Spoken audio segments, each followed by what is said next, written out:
का जवाब हमारे दो नेता अखिलेश यादव जी और राहुल गांधी जी देंगे और आपके सवालों की जानकारी पहले से ही नहीं है। मैं पहले गुजारिश करूंगा यादव जी को कि वो आपको संबोधित करें, उसके बाद राहुल जी कुछ कहेंगे और उसके बाद आप सवाल करेंगे। अखिलेश जी। मैं धन्यवाद देता हूं और सबसे पहले मैं अपने प्रेस के साथियों को आपके माध्यम से पूरे देश और प्रदेशवासियों को मैं रामनवमी की बहुत बहुत बधाई और शुभकामनाएं देता हूं। ऐसा त्योहार, ऐसे दिन जहां से अच्छी शुरुआत होती है। मुझे खुशी है इस बात की कि आज कांग्रेस पार्टी के नेता राहुल गांधी जी और समाजवादी पार्टी की आज हम मिलकर के प्रेस कर रहे हैं। पहले चरण का चुनाव उत्तर प्रदेश का होने जा रहा है और जो पश्चिम से हवा चल रही है वो पूरे के पूरे उत्तर प्रदेश और देश के माहौल को बदलने जा रही है। आज गाजियाबाद में बैठे हैं। इस बार भारतीय जनता पार्टी को गाजियाबाद से लेकर के गाजीपुर तक इंडिया गठबंधन सफाया करने का काम करेगा। आज किसान दुखी है। तमाम जो वादे किए थे, भारतीय जनता पार्टी की हर बात झूठी निकली। उनके वादे झूठे। न किसान की आय दोगुनी हुई, न नौजवान को नौकरी रोजगार मिला, और जो सपने दिखाए थे विकास के वो भी अधूरे हैं। जो इनका नैतिकता का बुलबुला था वो भी टूट गया। इलेक्टोरल बॉन्ड ने इनका बैंड बजा दिया।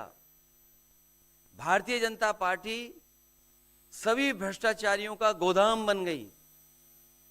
न केवल भ्रष्टाचारियों को ले रहे हैं, बल्कि भ्रष्टाचारियों ने जो कमाया है उसको भी अपने साथ रख रहे हैं। जहां उत्तर प्रदेश देश का सबसे बड़ा प्रदेश है, डबल इंजन की सरकार में जो दावा करते रहे डबल इंजन, उनकी होर्डिंग देखिए आप कि अब डबल वहां पर नहीं दिखाई देते हैं, अकेले दिखाई दे रहे हैं। इनके प्रत्याशी होर्डिंग से गायब हैं और चुनाव के बाद होर्डिंग पे जो अकेले हैं वो भी गायब हो जाएंगे और सफाया होने जा रहा है। इनका एक ही नारा है, झूठ बोलने का और लूटने का। लूट और झूठ भारतीय जनता पार्टी की पहचान बन गई है। पेपर लीक कितने हुए हैं? एक दो होते तो ठीक था, लेकिन 10 पेपर लीक हुए। और मैंने कई मौकों पर वो बात बताई कि अगर एक परिवार के हम केवल 3 सदस्यों को मान लें, जिस व्यक्ति ने परीक्षा लिखने की तैयारी की, जो परीक्षा नहीं दे पाया पेपर लीक के कारण, और उसके मां बाप को अगर हम जोड़ लें तो ऐसे 60 लाख नौजवान हैं। 60 लाख नौजवानों का भविष्य अंधकार में डाल दिया। और अगर 60 लाख का गुणा करें हम 3 से, 1 करोड़ 80 लाख, और 1 करोड़ 80 लाख को अगर हम डिवाइड कर दें 80 लोकसभाओं से, तो भारतीय जनता पार्टी का 2,25,000 वोट हर लोकसभा में कम हुआ है। इसलिए एक भी वोट बट ना पाए। जहां हमें मतदान करना है वहीं मतदान के दिन हमें सावधान भी रहना है। अगर हम सावधान रह करके मतदान करेंगे और अपने बूथ की चौकीदारी करेंगे तो भारतीय जनता पार्टी का सफाया होगा। आने वाले चुनाव में, ये देश का चुनाव है, देश की जनता बदलाव चाहती है और बदलाव की हवा पश्चिम से उत्तर प्रदेश से चल रही है। और मुझे पूरा उम्मीद है आने वाले समय में इंडिया गठबंधन और नई सरकार देश में दिखाई देगी। शुक्रिया अखिलेश जी। राहुल जी।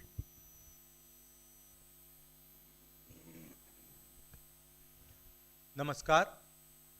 रामनवमी की आप सबको, देश को बहुत बहुत शुभकामनाएं। ये चुनाव विचारधारा का चुनाव है।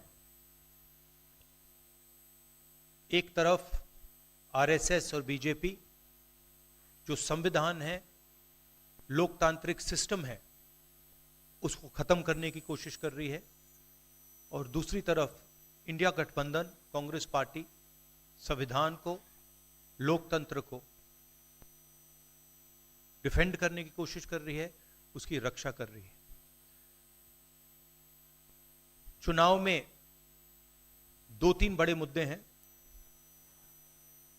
सबसे बड़ा बेरोजगारी, दूसरे नंबर पर महंगाई, भागीदारी।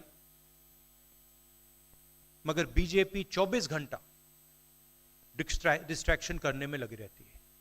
कभी प्रधानमंत्री समुद्र के नीचे चले जाते हैं, कभी आसमान में सी प्लेन पे चले जाते हैं, मगर जो मुद्दे हैं उनके बारे में ना प्रधानमंत्री ना बीजेपी बात करती है।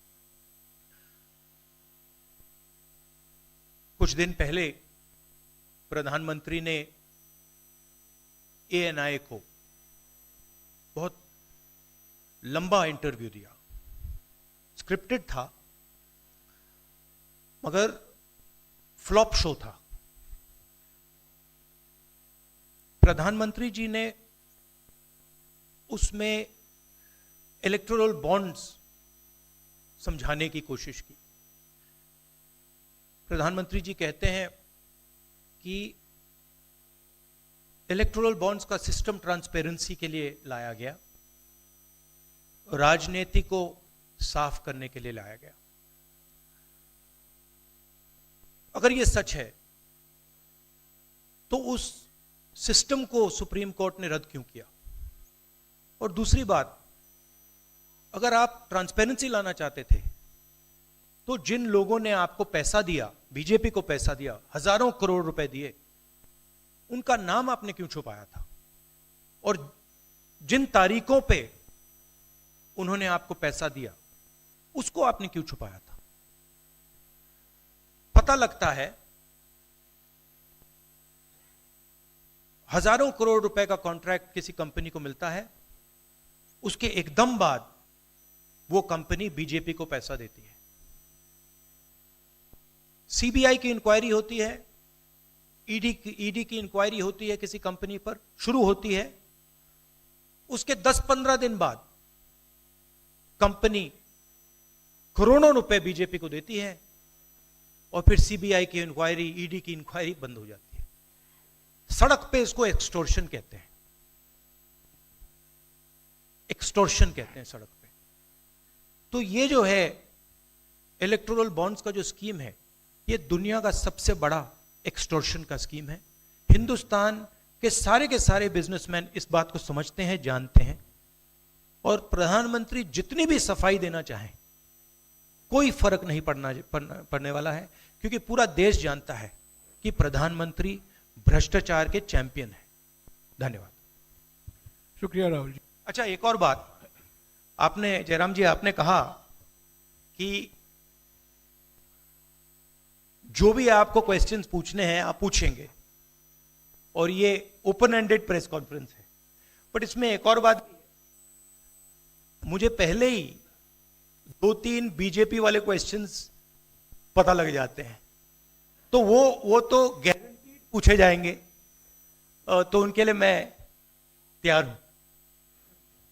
आजकल गारंटी का जमाना है राहुल जी। पहला सवाल महिकार जी, हिंदुस्तान हिंदी डेली से। माइक दीजिएगा।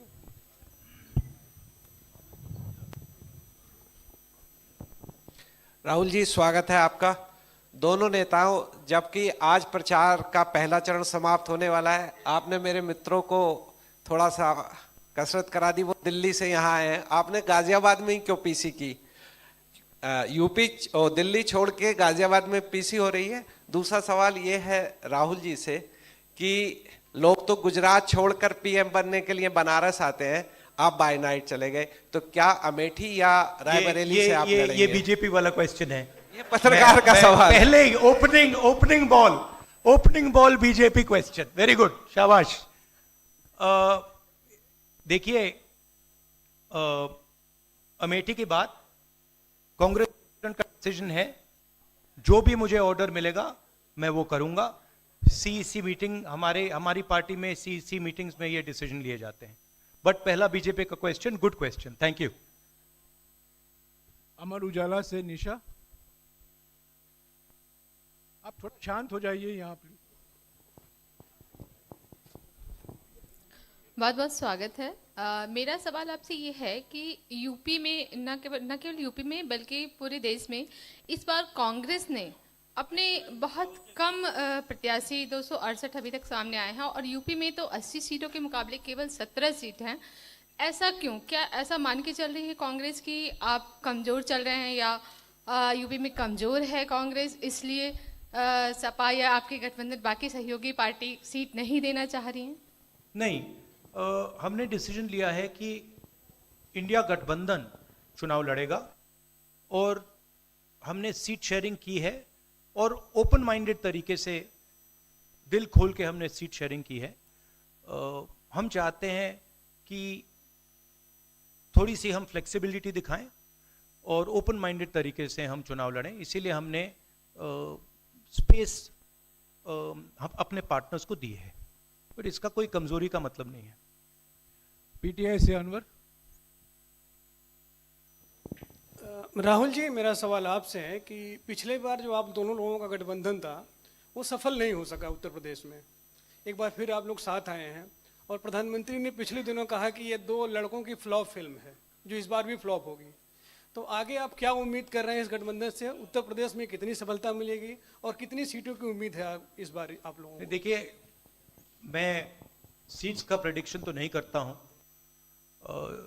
जनरल बात कह सकता हूँ कि 15-20 दिन पहले कि 180 से 180 तक जाएंगे, अब मुझे लग रहा है 150 तक जाएंगे। हर स्टेट में हमें रिपोर्ट मिल रही है कि हमारा चुनाव इंप्रूव कर रहा है और अंडर करंट है। जहाँ तक गठबंधन की बात है, यूपी गठबंधन की बात है, बड़ा पावरफुल गठबंधन है और बहुत अच्छा परफॉर्मेंस होगा हमारा उत्तर प्रदेश में।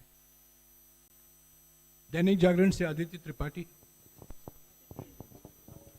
आप दोनों का बहुत बहुत स्वागत है। मेरा प्रश्न ये है कि उत्तर प्रदेश में एनडीए गठबंधन रोकने के लिए आपकी क्या रणनीति है? सॉरी, क्या? उत्तर प्रदेश में एनडीए गठबंधन को रोकने के लिए आपकी क्या रणनीति है, आप दोनों लोगों की? उत्तर प्रदेश में नेशनल लेवल पे मैं आपको हमारा फाउंडेशन बता देता हूं, और वही आइडियाज हम उत्तर प्रदेश में भी चलाएंगे। देखिए,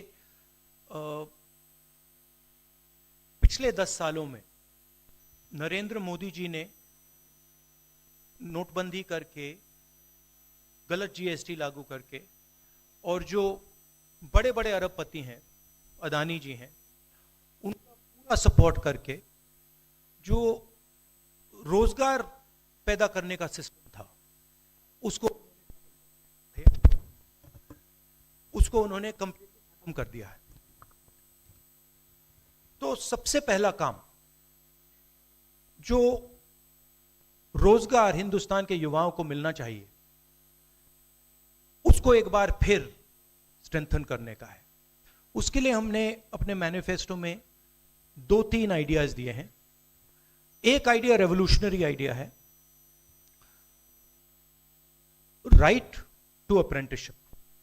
तो जो अमीर घर के बच्चे होते हैं वो अप्रेंटिसशिप करते हैं, ट्रेनिंग मिलती है, पेड ट्रेनिंग होती है।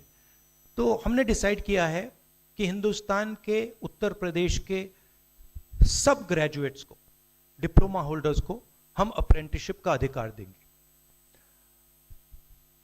जो भी अप्रेंटिसशिप करना चाहेगा उसको प्राइवेट सेक्टर में, पब्लिक सेक्टर में, सरकार में अधिकार मिलेगा, अप्रेंटिसशिप का अधिकार मिलेगा।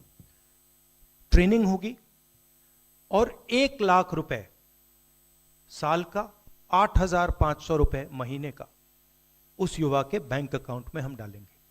और ये करोड़ों युवाओं के लिए हम अधिकार दे रहे हैं। इससे एक ट्रेन्ड मैन पावर तैयार होगा, प्राइवेट कंपनीज को भी इसका फायदा होगा, सरकार को भी इसका फायदा होगा, और एक प्रकार से युवाओं के लिए ये एक जॉब मार्केट में एंट्री का सिस्टम हो जाएगा। दूसरी चीज 30 लाख सरकारी रोजगार हैं जो नरेंद्र मोदी भर नहीं रहे हैं, वो वैकेंसीज हम युवाओं को देने जा रहे हैं। पेपर लीक की बात हुई है, उसके लिए हम कानून बनाएंगे, उसको हम खत्म कर देंगे। तो ये बात हुई युवाओं की। एक और हमारा आइडिया, क्रांतिकारी आइडिया, और ये उत्तर प्रदेश की महिलाओं को बहुत फायदा मिलेगा इससे। हर गरीब परिवार की हम लिस्ट बनाएंगे और हर गरीब परिवार में से हम एक महिला को चुनेंगे और उसके बैंक अकाउंट में महीने के 8,500 रुपए, साल के 1 लाख रुपए सरकार हर महीने बैंक अकाउंट में डालने जा रही है। किसानों की बात, किसान सिर्फ 2 चीजें मांग रहा है। नरेंद्र मोदी से 10 साल मांगा, हमें सही दाम दिलवा दीजिए, और जैसे आपने 16 लाख करोड़ रुपए, मतलब 24 साल का मनरेगा आपने अदानी जैसे लोगों का माफ किया, वैसा ही आप हमारा भी माफ कर दीजिए। और नरेंद्र मोदी मना करते हैं, उन पे फायरिंग करवा देते हैं, उनको डरा देते हैं। तो हमने लीगल एमएसपी का निर्णय ले लिया है। हिंदुस्तान में पहली बार लीगली गारंटीड एमएसपी होगी और हम उनका, किसानों का कर्जा माफ करने जा रहे हैं। यही मेन मुद्दे हैं चुनाव में। बीजेपी का मैनिफेस्टो देखेंगे तो उसमें आपको उसका जो फाउंडेशन है, 2 चीजें हैं। एक कि वो शायद 10-15 साल बाद ओलंपिक गेम्स इंडिया लाएंगे, और दूसरा 1 या 2 व्यक्तियों को वो चांद पे पहुंचा देंगे। तो ये बेसिकली चुनाव चल रहा है। शुक्रिया राहुल जी।